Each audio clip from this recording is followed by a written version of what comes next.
Hello বন্ধুরা, তোমাদের সকলকে স্বাগত জানাই আমাদের পাতালঘর স্টুডিওতে। ভূত, অশরীরী এবং প্রেত এসব শব্দের সঙ্গে কম বেশি আমরা সকলেই পরিচিত।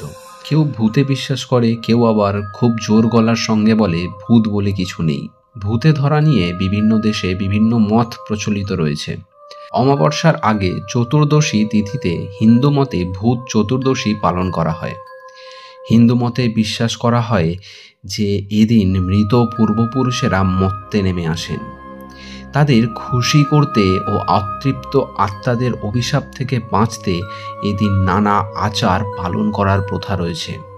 অনেকটা ভূত চতুর্দশীর মতনই পশ্চিম দুনিয়ার হ্যালোউইন পালন করা হয়। যুগ যুগ ধরে অনেকেই ভূতের অস্তিত্ব টের পেয়েছে। অনেকে নিজের বাড়িতেই ভূতের ভয় পেয়েছেন। কিন্তু কিভাবে বুঝবেন আপনার বাড়িতে ভূত প্রেত রয়েছে? বাড়িতে ভূত প্রেত বা অশরীরী কোনো সত্তা থাকলে বাস্তবমতে কিভাবে তা আমরা জানব? সাধারণত পুরনো বাড়ি যখন কেনা হয় তখন এই জাতীয় সমস্যার সবচেয়ে বেশি হয়। সাধারণত পুরনো বাড়ি যখন কেনা হয় তখন এই সমস্ত সমস্যা সব থেকে বেশি হয়। শুধু আমাদের দেশে নয়, ইউরোপের বিভিন্ন দেশে এ জাতীয় ভৌতিক ঘটনা ঘটে। আবার নতুন খালি জায়গায় বাড়ি করার আগে সেই জায়গার সম্বন্ধে ভালো করে খোঁজ খবর না নিয়ে বাড়ি করলে এই জাতীয় সমস্যায় পড়তে হবেই। দেখে নেওয়া যাক বাড়িতে ভূত আছে সেই সব জানার কারণগুলো কি কি। বাড়ির কোনো ঘর বা চিলেকোঠা থেকে নানা ধরনের আওয়াজ, শব্দ, যেমন ধস্তাধস্তির আওয়াজ, কাঁচের বাসনপত্র মেঝেতে পড়ে গেলে যেমন আওয়াজের সৃষ্টি হয় তেমন কোনো শব্দ, দরজা বন্ধ বা খোলার আওয়াজ, কারোর হেঁটে যাওয়ার আওয়াজ, হাসির আওয়াজ, এরকম নানা রকমের শব্দ শোনা যায়। আবার এটাও দেখা যায় বাড়িতে কেউ নেই অথচ ইলেকট্রিক লাইট জ্বলছে আর নিভছে। হঠাৎ মনে হলো কোনো একটা ছায়া ঘরের একদিক থেকে অন্যদিক চলে গেল। কিছু নিয়ে দেখা গেল কোথাও কিছু নেই।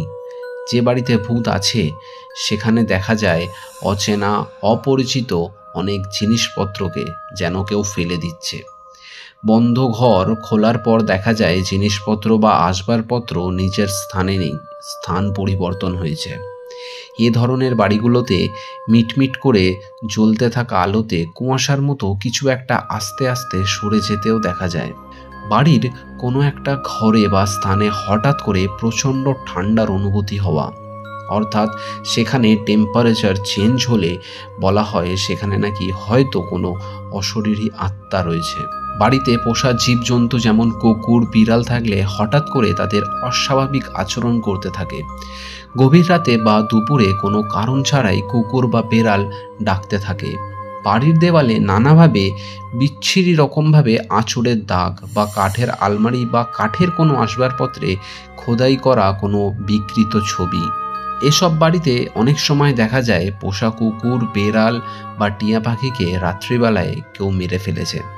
যদি বাড়িতে পোষা জীবজন্তু যেমন কুকুর, বেড়াল হঠাৎ অস্বাভাবিক আচরণ শুরু করে, যেমন গভীর রাতে কাঁদা বা গলা ছেড়ে ডাকা, বাড়ির অশরীরী আত্মার উপস্থিতি থাকলে আচমকাই বাড়ির পোষ্য কুকুর বা বেড়াল টিয়ার মৃত্যু হয়। তবে ভূত আছে কি নেই এই তর্ক চলছে, চলবে। বিজ্ঞানের যুক্তি দিয়ে ভূতের অস্তিত্ব বিপন্ন করা একদমই উচিত হবে না। তো বন্ধুরা, এই সব ছিল কিছু কিছু লক্ষণ আপনার বাড়িতে ভূত আছে কি না তা জানার।